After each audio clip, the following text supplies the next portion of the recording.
In this video, we're going to look at the first type of loop for your syllabus, which is the for loop. The for loop is also known as a count control loop.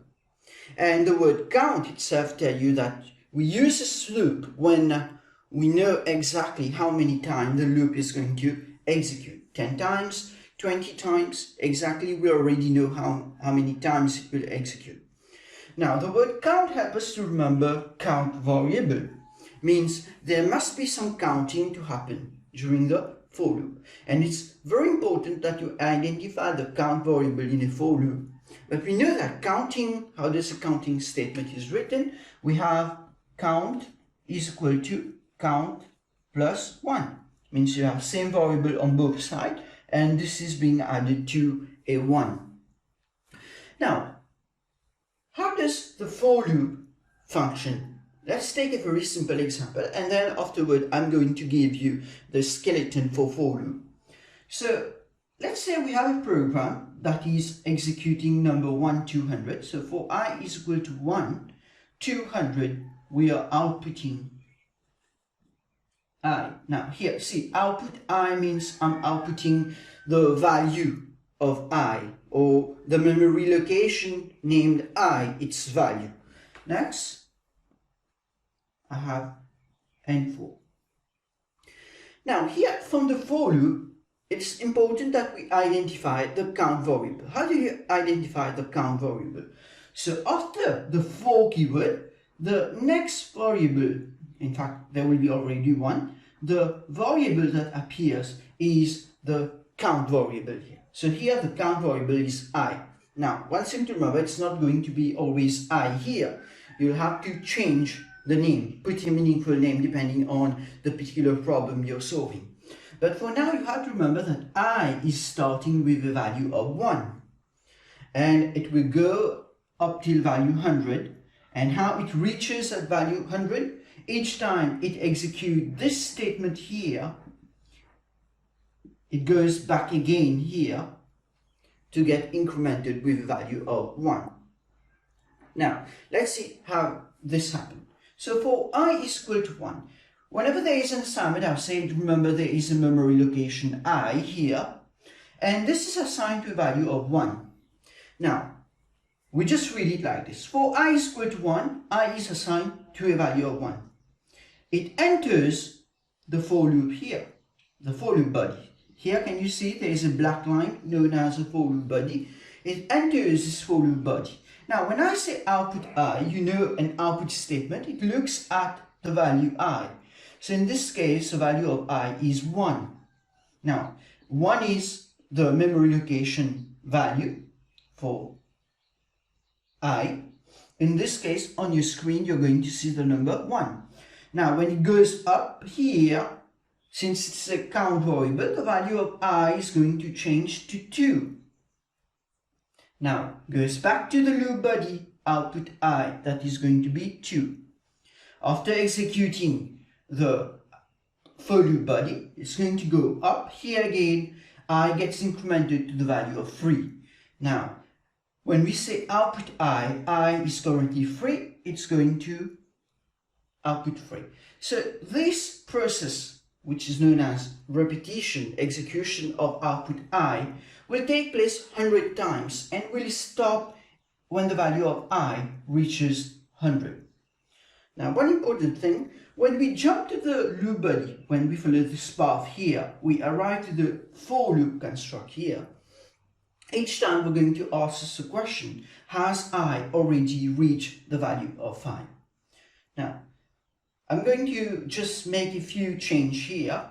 Let me say the value of 100 is changed to 5. Let's observe what really happened quickly. So just clean that.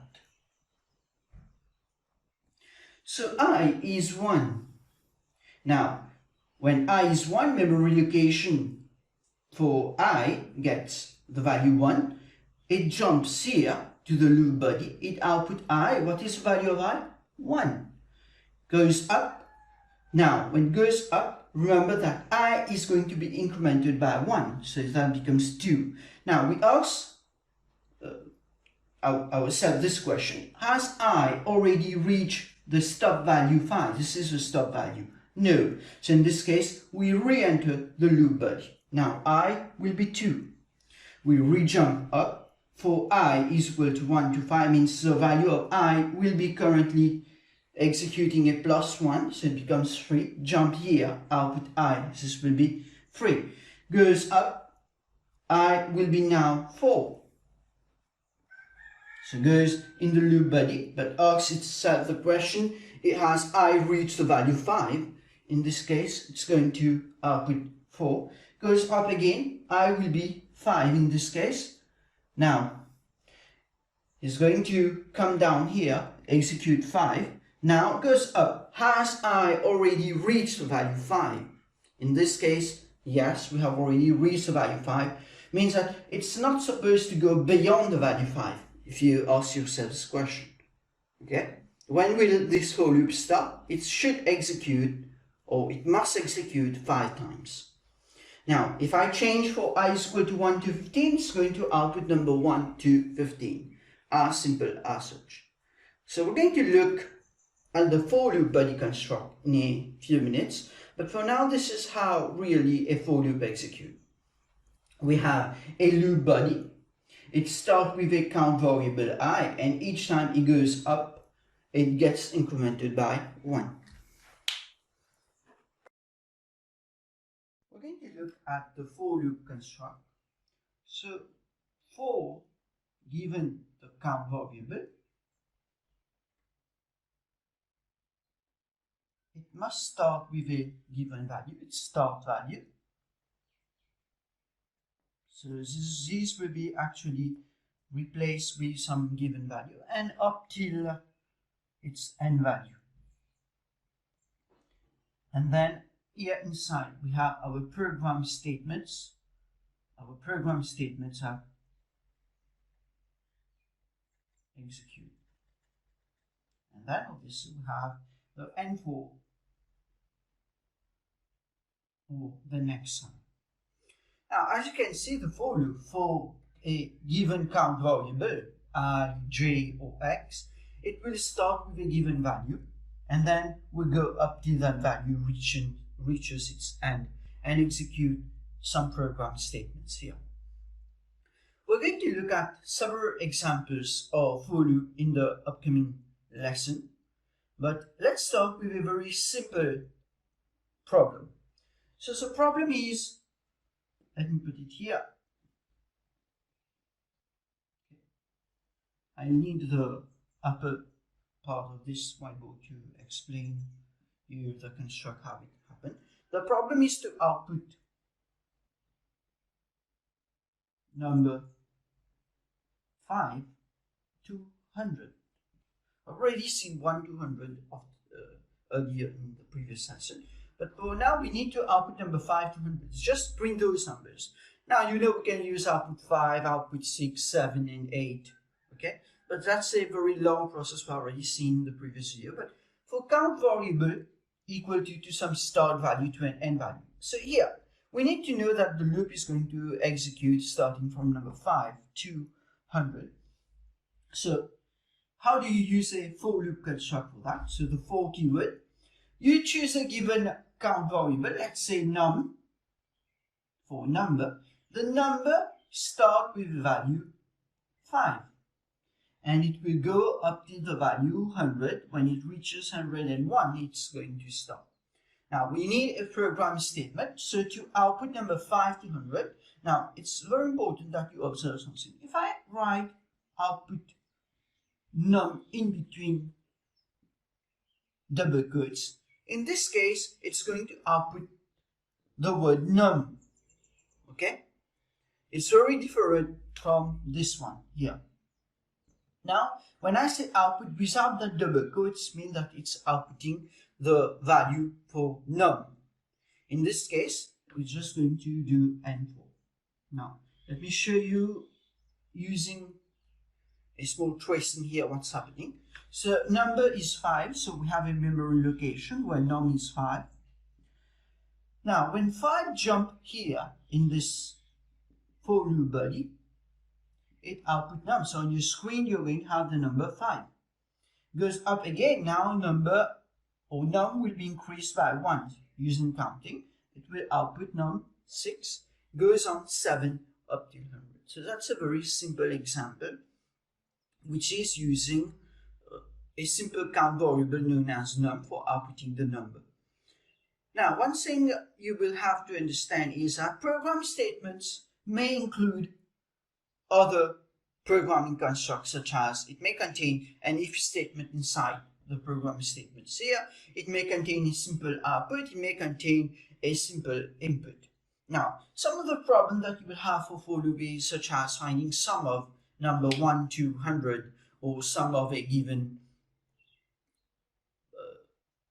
series of even or odd numbers, or even only positive addition of or summing up of all even numbers, summing up of all positive numbers, neglecting those negative numbers or rejecting those negative numbers. So in the upcoming problems, we're going to see different problems involving for loop and how they are actually used in programming. As we have seen using whiteboard, the for to next loop follows the following skeleton. So it has a for, given some identifier with some starting value. It goes up till a second value, or the stopping value, and then it executes a certain number of statements repeatedly. So in for loop, the amount of iterations or times around the loop is predetermined, is fixed. When we already know how many times the loop will execute. As such, we use a for loop. This type of loop is ideal when you already know how many iterations of the code is required. So let us see some of the problems that you can use to solve using for loop. For example, you should be able to write a program using pseudocode that print number 1 to 100. Some other problem may be to write a program that sum numbers from 1 to 100. And we're going to look at some problems for counting afterward. How do we perform counting? And summing and average, these algorithms, how they're used in any particular problem. So we're going to look at each of these problems, especially the min and max, finding the largest of the given input and smallest of the given input. And all of these problems must be implemented using repeat until and while loop. So for now, these are the different problems we'll be solving. Thanks for watching. Like and subscribe.